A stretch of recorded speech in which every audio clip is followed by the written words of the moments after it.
Neste ano em que Portugal assinala os 100 anos da sua entrada na Primeira Grande Guerra, aqui a Galeria dos Pioneiros associa-se a esta efeméride, lembrando as vítimas desta tragédia. Foram cerca de 100 mil homens destacados, tanto para os cenários de guerra em África como na frente ocidental. O dia 7 de janeiro de 1917 fica na história de Portugal como o dia em que o país entra na frente ocidental, após ter sido aceito pelo governo francês uma proposta portuguesa que pretendia disponibilizar pessoal de artilharia para o conflito. Assim nasce o Corpo de Artilharia Independente, ao qual se segue a 17 de janeiro do mesmo ano o Corpo Expedicionário Português, uma divisão da infantaria reforçada, conhecido como o CEP.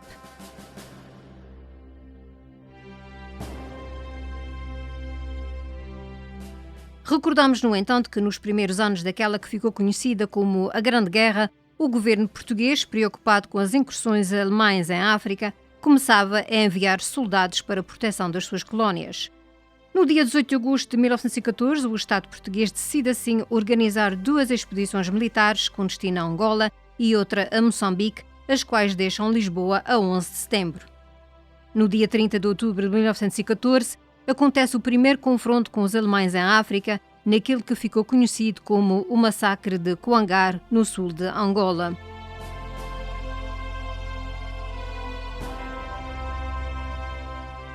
Recordamos que entre 1915 e 16, Portugal continua a enviar tropas para o continente africano para fazer frente aos ataques das forças alemãs que continuam. Mas em 1916, a situação portuguesa neste conflito vai conhecer uma nova etapa, quando, a 9 de março, a Alemanha declara guerra a Portugal.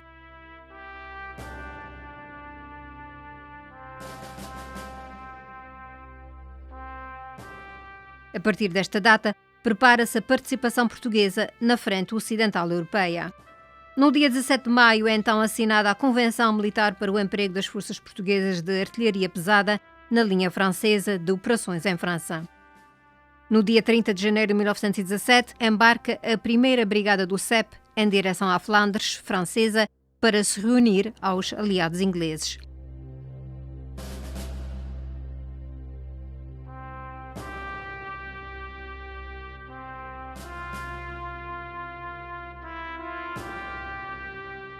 O comando das tropas portuguesas fica a cargo dos generais Manuel Gomes da Costa, Fernando Tamagnini de Abreu e Simas Machado.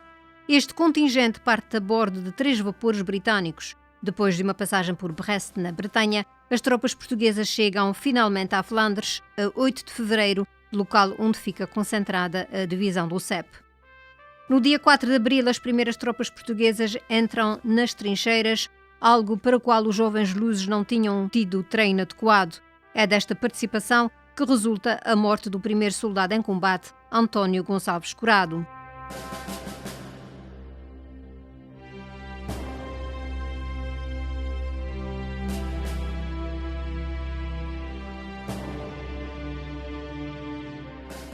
Em julho dá-se a terceira Batalha de Ypres, também conhecida como a Batalha de Passchendaele, localidade que seria capturada em novembro pelas tropas canadianas. No dia 28 de junho de 1919 é assinado o Tratado de Paz, que põe oficialmente fim à Primeira Guerra Mundial em Versailles. Entre 1917 e 18, mais de 50 mil homens portugueses partem para as trincheiras da frente ocidental. Morreram milhares, outros foram feitos prisioneiros que morrem em campos de internamento e de trabalhos forçados. Nos anos de 1917 e 18, o exército alemão terá feito mais de 7 mil militares do Corpo Expedicionário Português prisioneiros. A maioria dos militares foi capturada após a derrota na Batalha de La Lys, a 9 de abril de 1918. As fontes históricas revelam que existiam prisioneiros portugueses em 52 campos de concentração alemães. O pão, dado pela Alemanha, queimavam-no para se aquecerem, e era com este pão, carvão, que os pobres prisioneiros portugueses se sustentavam, revelam cartas da época. De acordo com a historiadora Maria José Oliveira, os prisioneiros mortos têm quase todos menos de 30 anos, mas a grande maioria que foi para a frente europeia tinha entre 20 e 25. Ainda segundo Maria José Oliveira, o episódio da entrada na Primeira Guerra acabou por ser muito abafado durante o Estado Novo porque era um episódio humilhante. E a realidade destes soldados era escondida não só pelo Estado Novo, mas também pelos seus superiores. O pouco que transbordava das cartas enviadas às famílias é agora também estudado. De acordo com o historiador português Filipe Ribeiro de Menezes, estas cartas revelam uma guerra com piolhos, com doenças, com mutilações, com frio e fome. Segundo Ribeiro de Menezes, o exército português era diferente. Os oficiais não concordavam e essa dúvida transmitia-se aos soldados. O que se vê nas cartas é uma enorme tristeza, algum sentimento de revolta por vezes e o desejo muito, muito grande de voltar a Portugal, sabendo, porém, que só se volta a Portugal quem está ferido, quem está doente e quem está inválido. Em Portugal, as famílias aguardam as notícias e as mulheres, a seu modo, tentam ajudar no conflito. Em 1916 foi fundado um movimento de beneficência chamado A Cruzada das Mulheres Portuguesas, uma iniciativa de Elzira Dantas Machado, esposa do então Presidente da República.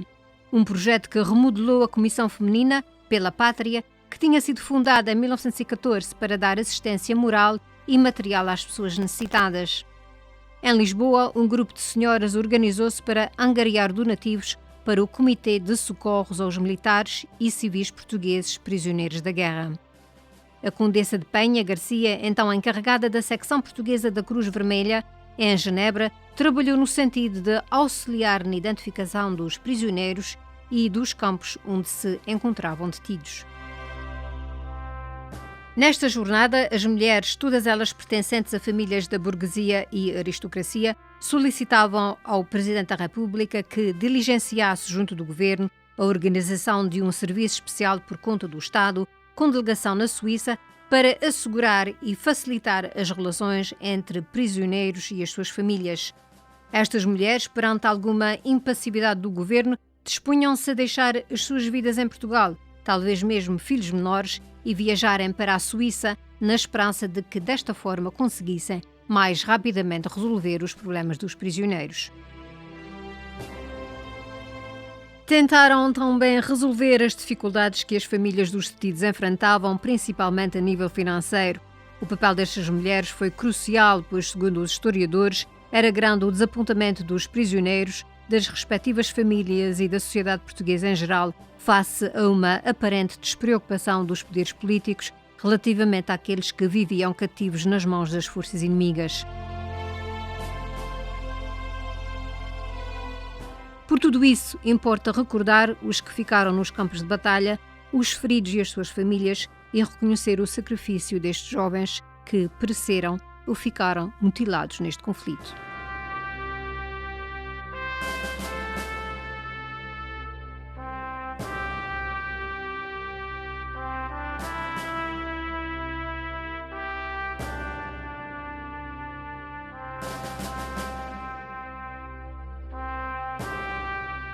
Este é um cantil utilizado pelos soldados durante a Primeira Guerra Mundial e faz parte do espólio aqui da Galeria dos Pioneiros.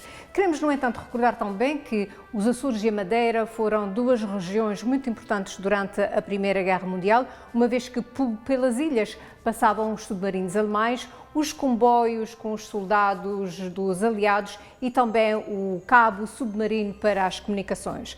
Portanto, muito para saber sobre a Primeira Guerra Mundial, venha à sua galeria visitar porque temos muito para oferecer.